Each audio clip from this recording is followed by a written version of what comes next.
only 6,000 people have pre-existing conditions that are very expensive that would have to be covered under the Obamacare replacement. Only 6,000 in the entire United States. That's what this whole debate is about. That's what's holding up this bill in the Senate. That's what's blocking repeal of Obamacare.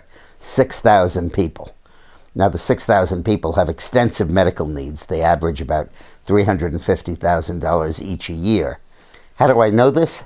Obama faced the exact same problem. How do you cover people with serious pre-existing conditions and pay for their needs without screwing up your whole insurance pool and raising premiums for everybody else? Well, he set up the PCIP, Pre-Existing Conditions Insurance Program. Originally was projected to have 350,000 people who would use it. But as is always the case in this situation, they way overestimated it, and 132,000 people used it. And 4.4% of them, 5,000 people, used, or close to 6,000 people, used half of the money that was allocated. So there were a total of $4 billion was spent. Now, this current bill in the Senate allocates $70 billion over 10 years to deal with this situation.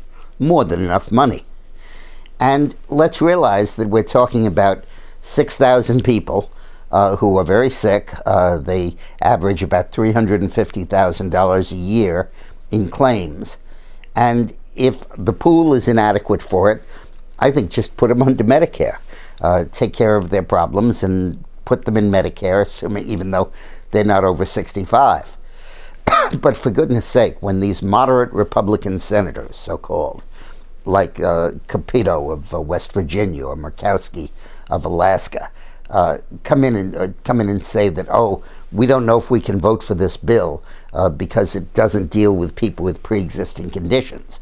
And then when Cruz does set up a system that sets up a separate insurance pool for them, they say, oh, there's not enough money allocated to it.